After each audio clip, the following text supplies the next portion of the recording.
اعوذ باللہ من الشیطان الرجیم بسم اللہ الرحمن الرحیم نحمدہ ونصلی علی رسول الکریم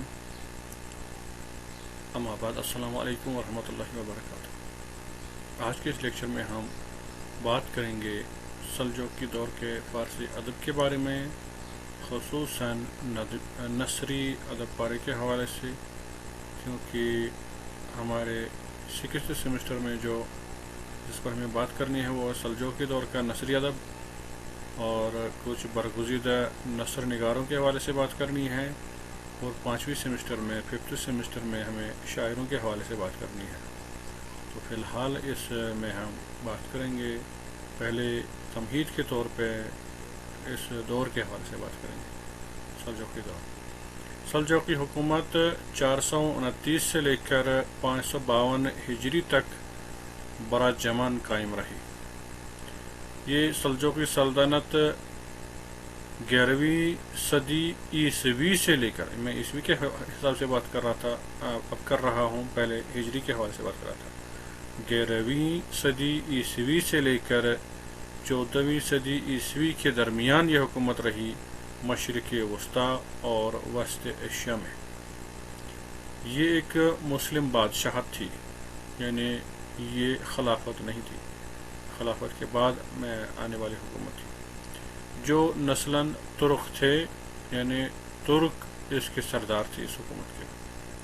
مسلم تاریخ میں اس سے بہت اہمیت حاصل ہے، کیونکہ یہ دولت عباسیہ کے خاتمے کے بعد عالم اسلام کو ایک مرکز پر جمع کرنے والی ایک سلطنت تھی۔ سلجوقی سلطنت کا بانی دکاک کا بیٹا سلجوق گھز ترکوں کا ایک سردار تھا۔ ترک کے دوسرے قبیلوں کی طرح سلجوق بھی ترکستان کے علاقوں سے آئے اور بخارا کے علاقوں میں مقیم ہوئے۔ 431 میں سلجوق کے 2 پوتوں نے اتنی طاقت حاصل کر لی کہ ایک نے مرو اور دوسرے نے نیشاپور کو اپنا پائے تخت بنایا۔ مرو اور نیشاپور کو چغری اس کا نام تھا، جس نے مرو میں اپنی طاقت کو بڑھانے لگا اور تغرل نیشاپور کو آباد کرنے لگا۔ کچھ وقت گزر جانے کے بعد تغرل نے رائی کو اپنا پائے تخت بنایا اور اس کے ساتھ ساتھ دوسرے علاقوں کو بھی فتح کرنے لگے، یہاں تک کہ بغداد بھی پہنچ گئے۔ رفتہ رفتہ یہ سلطنت اتنی ترقی کر گئی کہ سابق سلطنتوں سے زیادہ تر، وسیع تر اور با اختیار تر بنتی گئی۔ اس کی سرحدیں ایک جانب سے چین اور دوسری جانب سے بحیرہ متوسط اور عدن سے لے کر خوارزم اور بخارا تک پھیلی ہوئی تھی، یعنی یہ سلطنت بہت وسیع ہوتی گئی۔ ان کا عہد تاریخ اسلام کا آخری عہد زرین دور کہلاتا ہے، اس لیے سلجوقیوں کو مسلم تاریخ میں خاص درجہ اور مقام حاصل ہے۔ سلجوقیوں کے زوال کے ساتھ امت مسلمہ میں ایک سیاسی انتشار کا آغاز ہوا، جس کا فائدہ اٹھاتے ہوئے یورپ نے مسلمانوں پر صلیبی جنگوں سے کیا اور صلیبی جنگیں مسلط کی، جس کی وجہ سے مسلمانوں کا شیرازہ جو ہے وہ بکھرتا گیا۔ سلجوقی خاندان کی اور اس کے ہم عصر خاندانوں کی اہمیت ایران کی ادبی تاریخ کے لحاظ سے پچھلے حکمران خاندانوں سے کہیں زیادہ ہے، یعنی غزنوی ہو یا اس سے پہلے سامانی ہو، ساسانی ہو، ان عہدوں سے بہت زیادہ اس کی اہمیت ہے۔ اس دور میں ایرانی ادبیات کا احیاء ہوا، فارسی لٹریچر کا اثر نو احیاء ہوا، ان کا رواج عام ہوا۔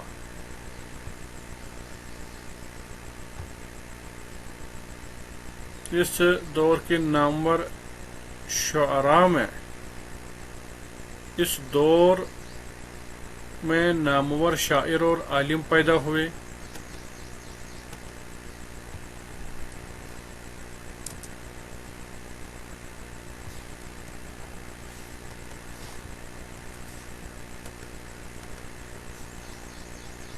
جیسے شاعری میں اسد غرغانی، ارزکی حروی، ناصر خسرو، عمیق بخارائی، عثمان مختاری غزنوی، رشید الدین وطوات، انوری، خاقانی، نظامی، فلکی، شیروانی، فاریابی وغیرہ یہ سرفہرست ہیں.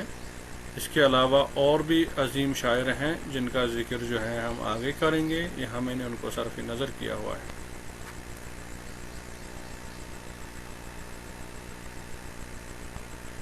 اس دور میں عشقیہ اور اخلاقی مثنوی نگاری کو عروج حاصل ہوا. نظامی گنجوی کی 5 مثنویاں مخزن الاسرار، لیلی و مجنون، شیرین و فرہاد، ہفتہ پیکر اور سکندر نامہ اپنے موضوع اور فنی پختگی کی وجہ سے متاخرین کے لیے مثالی نمونہ بنی رہیں، اور بڑے بڑے باکمال شعراء نے ان کی تقلید میں لکھنا کمال افتخار سمجھا. یعنی اس طرز میں لکھنا اور ایسا لکھنا، اور جب لکھا تو اس پر فخر کرنا جو ہے وہ محسوس کیا. گرگانی کی ویس و رامین، ناصر خسرو کی سعادت نامہ اور روشنائی نامہ اسماعیلی معتقدات یعنی اسماعیلی مسلک کے اعتقادات کی وجہ سے قابل ذکر ہیں. سلجوقی دور میں ربائی گوئی کو بھی ایک بڑا مقام ملا. عمر خیام، بابا طاہر، ابو سعید ابو الخیر، خواجہ عبداللہ انصاری اس دور کے نمایاں ربائی گو ابھرے ہیں. خیام نے انسان اور کائنات کا عبرت ناک انجام یاد دلا کر فلسفہ نشاط کو جو ہے یاد دلایا.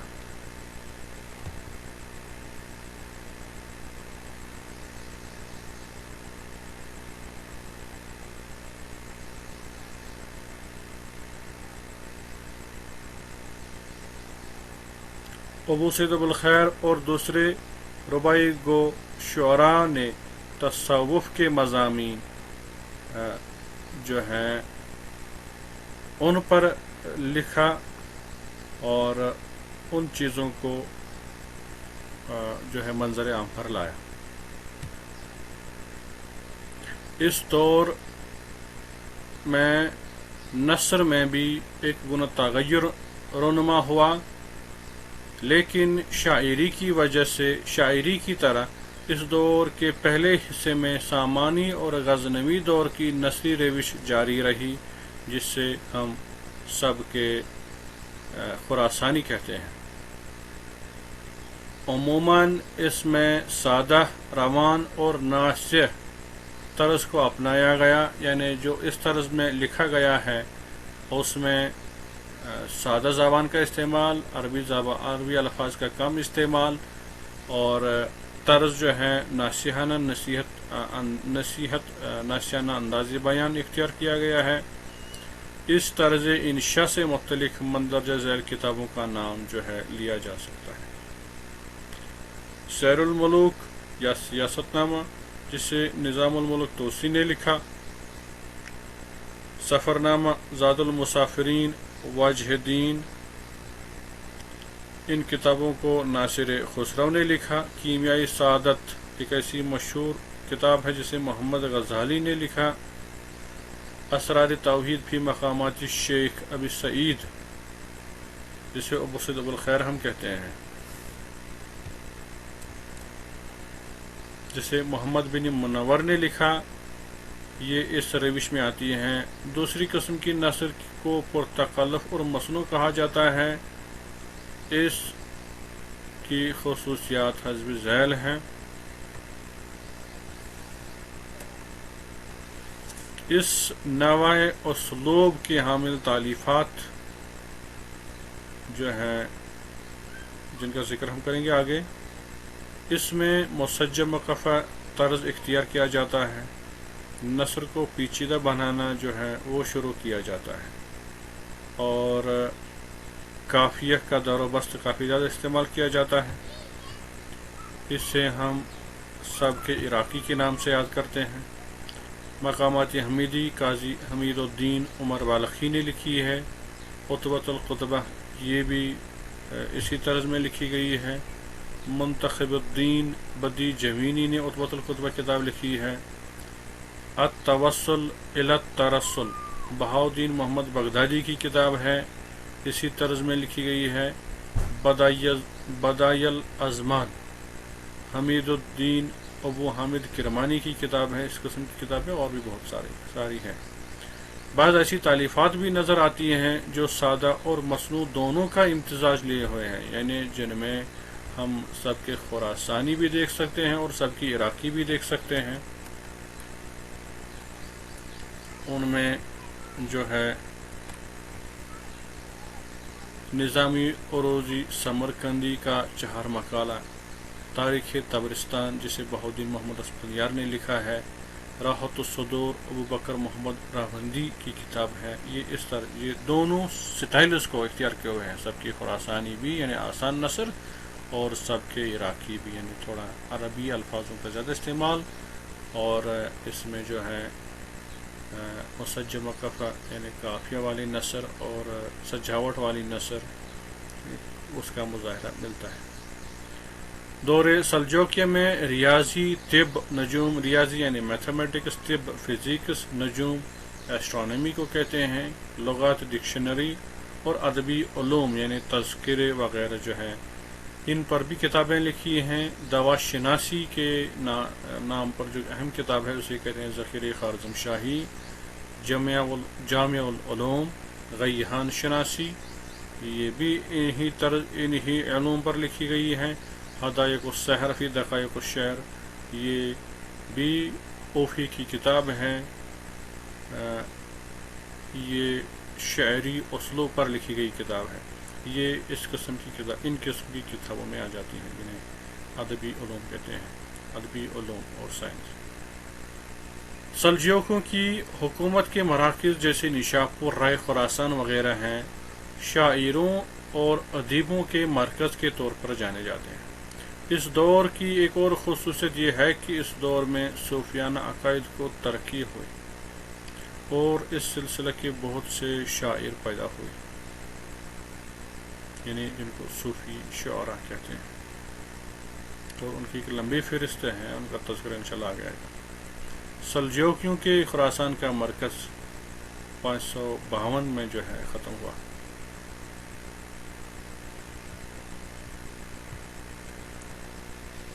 چند برگزیدہ شعراء کا یہاں پہ ذکر کرنا چاہوں گا، ان میں پہلے بابا طاہر فریان ہے۔ بابا طاہر ہمدان کے ایک عظیم صوفی شاعر گزرے ہیں۔ آپ نے اپنی زندگی میں درویشی اور فروتنی اپنائی، یعنی وہ کناعت پسند تھے، وہ شغیر ہوتے تھے، یعنی خود کو دنیا سے الگ کر کے یا اللہ تعالیٰ کی عبادت میں گزارنا چاہتے تھے، اس طریقے سے وہ زندگی گزارتے تھے۔ ریاضت، تقوی، استغنا ان کی زندگی کا شیوا رہا ہے۔ انہوں نے فارسی اور عربی میں کئی رسالے لکھے ہیں۔ بابا طاہر ہمدان میں وفات پا گئے اور انہیں وہیں دفن کیا گیا ہے۔ تذکروں میں ان کے جو کچھ اشعار ملتے ہیں، اس میں جو کولوکیل لینگویج جس کو ہم کہتے ہیں، یعنی جو بول چال کی زبان ہے، مخفف والے الفاظ ہیں، ان کا زیادہ استعمال کیا گیا ہے، ادبی زبان کم استعمال کی گئی ہے، جس کی وجہ سے ان کو پڑھنے میں جو ہے فارنرز کو، یعنی جو غیر ایرانی ہیں، ان کو سمجھنے میں قدر دشواری آ جاتی ہے بیچ بیچ میں۔ تو یہاں ایک ربائی میں پڑھتا ہوں: من ان رندم کے نامم بی کلندر، نہ خون دیدم نہ نون دیدم نہ لنگر، چو روز آید بگردم غرد کویت، چو شب آید بخشتان وان ہمسر۔ یعنی میں ایسا بے کلندر ہوں جس کا نام بے کلندر، ان میں کلندر نہیں ہوں، میں نے خون نہ دیا، نہ نون دیکھا، نہ لنگر دیکھا، یعنی میں پیٹ پوجا کے پیچھے سارے عمر نہیں رہا ہوں، اللہ تعالیٰ کی عبادت میں رہا ہوں۔ جب دن آتا ہے تو اپنے محبوب کے کوچے کے گرد گھومتا رہتا ہوں، اور جب رات آتی ہے تو اینٹوں پر سر رکھ کے جو ہے روتا ہوں۔ تو یہ خود اپنے اشعار سے اپنی صورتحال کا بیان کرتے ہیں۔ اس کے بعد دوسرا شاعر جو ہے ابو سعید ابوالخیر پر ہم تھوڑا بات کریں گے۔ شیخ ابو سعید فضل اللہ بن ابوالخیر بابا طاہر کے معاصر اور رباعی و شاعر گزرے ہیں۔ آپ 375 ہجری میں خراسان میں پیدا ہوئے اور اپنے وطن میں ہی ابتدائی تعلیم حاصل کی۔ انہوں نے اپنے عہد کے عظیم استادوں سے تعلیم و تربیت پائی اور خرقۂ طریقت حاصل کیا۔ خرقۂ طریقت کس چیز کو بولتے ہیں صوفیانہ اصطلاحات میں؟ جب کوئی پیر بنتا ہے تو اپنے مریدوں کی تربیت کرتا ہے اور تربیت کرنے کی اجازت حاصل کرنی پڑتی ہے اور اسے خرقۂ طریقت کہتے ہیں۔ آپ کو صوفی شاعروں میں اولین صوفی شاعر مانا جاتا ہے، کیونکہ انہوں نے اس موضوع پر کثرت سے رباعیہ کہی ہیں۔ اسرار توحید فی مقامات ابو سعید ابوالخیر میں محمد بن منور نے آپ کے اور آپ کے معاصر ساتھیوں کا یا معاصر شاعروں کا حال بیان کیا ہے۔ صوفیانہ کا جیسے اخلاق، کردار خوب، گفتار لطیف آپ کے اندر رچ بس گئے تھے۔ اب وہ نیکسٹ شاعر پر بات کریں گے، وہ ہے عبداللہ انصاری۔ خواجہ عبداللہ انصاری کے نام سے ان کو یاد کرتے ہیں۔ 396 میں ہروی میں پیدا ہوئے۔ نظام الملک طوسی اور ابو سعید ابوالخیر کے معاصر تھے۔ آپ نے فارسی نثر میں ایک مخصوص لحن اور ایک مخصوص سبق پیدا کیا۔ آپ نے فصیح نثر اور بلیغ نظمیں لکھی ہیں۔ آپ اپنے زمانے کے زبردست محدثوں اور عارفوں میں شمار ہوتے تھے۔ آپ کا حافظت بہت تیز تھا، سینکڑوں اشعار آپ کو زبانی یاد تھے۔ آپ کی تصانیف عربی اور فارسی دونوں زبانوں میں ہیں۔ فارسی میں رسالہ مقولات، الہی نامہ، رسالہ دل و جان، کلندر نامہ، ہفت اثار، کنز السالکین، محبت نامہ وغیرہ۔ یہ کچھ نام میں نے لیے ہیں، یہ ان سے منسوب ہیں۔ دوسرے بڑے شاعروں کی ایک لمبی فہرستیں ہیں، میں یہاں پر چند کا نام لینا مناسب سمجھتا ہوں۔ میں نے یہاں پر تین ہی کا نام کیوں لیا ہے؟ کیونکہ الگ سے ہم ان پہ بات کر چکے ہیں، اب بات کر رہے ہیں، ان کے حوالے سے ویڈیوز اپلوڈ کیے ہوئے ہیں، اس لیے میں نے یہاں ان کو صرف نظر کیا ہوا ہے۔ اسدی، ناصر خسرو، قطران، مسعود سعد سلمان، عمر خیام، امیر معاذی، فخر الدین غرگانی، انوری، ارزاقی، ادیب صابر، رشید الدین وطوات، ظہیر فاریابی اور جمال الدین اصفہانی، ابو الفرج رونی، سید حسن غزنوی، سوزنی سمرقندی، عبدالواسع جبلی، خاقانی شیروانی، مجیر الدین بلقانی، فلکی شیروانی وغیرہ، نظامی وغیرہ۔ چونکہ اس زمانے میں کئی لوگوں نے اپنے نام کے ساتھ نظامی رکھا تھا، بعد میں جو ہے اس چیز کو کہ سب مخلوط نہ ہو جائیں، کچھ لوگوں نے اپنے نظامی نام کے ساتھ کچھ اور جوڑ دیا تاکہ ان کی فرق جو ہے وہ واضح ہو گئی ہے، لیکن کئی لوگوں نے اپنے نام کے ساتھ جو ہے نظامی جوڑا ہے۔ نثر کی جو اہم کتابیں ہیں اس دور میں لکھی گئی، ان میں سے چند کا نام لینا ضروری سمجھتا ہوں۔ کشف المحجوب، یہ تصوف کے موضوع پر بنیادی کتاب مانی جاتی ہے۔ یعنی کشف المحجوب یعنی حجابوں کا اٹھانے، کشف یعنی اٹھانا، محجوب حجاب یعنی پردہ اٹھانا، تصوف کے موضوع پر، یعنی تصوف کیا ہے، تصوف کے موضوع پر یہ کتاب لکھی گئی ہے اور تصوف کے جو ہے تصوف کی چیزیں بیان کی گئی ہیں۔ اس کتاب کو ابو علی حجویری نے تحریر کیا ہے، جن کا مقبرہ پاکستان، آج کے پاکستان میں ہے، اور اسرار توحید فی مقامات ابو سعید ابوالخیر، اس کتاب کو محمد بن منور نے تصوف کے موضوع پر ابو سعید ابوالخیر کی تاریخ میں لکھا ہے۔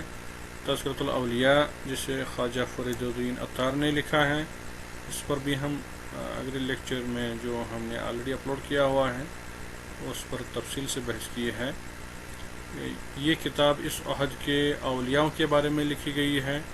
چہر مقالہ جس کا اصلی نام مجمع النوادر ہے، اس کا ذکر بھی دوسری ویڈیو میں ہم نے کیا ہوا ہے۔ اس دور کی ایک اور اہم کتاب ہے، اس میں شاعروں اور شاعری پر ذکر جو ہے بیان کیا گیا ہے۔ شاعری کیا ہے، شاعری کیسی ہونی چاہیے، اور شاعروں کے حالات جو ہے، مختصر حالات جو ہے وہ بیان کیا گیا ہے۔ یہ کتاب نظامی عروضی سمرقندی نے لکھی ہے۔ چند تاریخی کتابوں کا نام لینا بھی ضروری سمجھتا ہوں، جیسے زین الاخیار، تاریخ بیہقی، مجموع التواریخ والقصص، راحت الصدور، اور کچھ کتابیں ادبیات اور سیاست پر ہیں، جیسے سیاست نامہ ہے، کابوس نامہ ہے، کیمیائی سعادت ہے، کلیلہ و دمنہ ہے، ادائق السحر، مقامات حمیدی، دوا شناسی پر ذخیرہ خارزم شاہی ہے،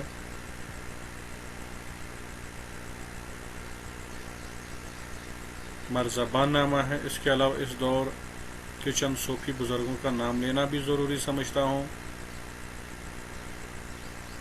جنہوں نے اخلاقیات اور تصوف کے موضوع پر اپنی تحریریں یادگار چھوڑی ہیں، جیسے شیخ توسی ہیں، شیخ تبری ہیں، امام فخر الدین رازی ہیں، شہاب الدین سہروردی ہیں، زمخشری ہیں، ابو الحسن علی بن حسن باخرزی ہیں، عبد الرحمن جرجانی ہیں، ابو اسماعیل اصفہانی ہیں، محمد کاشانی ہیں، ابو زکریا یحییٰ بن علی تبریزی اس دور کے برجستہ صوفی شعراء، صوفی رائٹر جو ہیں مانے جاتے ہیں۔ تو آج کے اس لیکچر میں ہم یہیں پر اختتام کرتے ہیں۔ تو میں امید کرتا ہوں کہ آپ نے جو ہے اس سلجوقی دور کے حوالے سے آپ کو ایک اجمالی خاکہ ذہن میں آ چکا ہوگا۔ تو ملتے ہیں نیکسٹ لیکچر میں، تب تک کے لیے خدا حافظ۔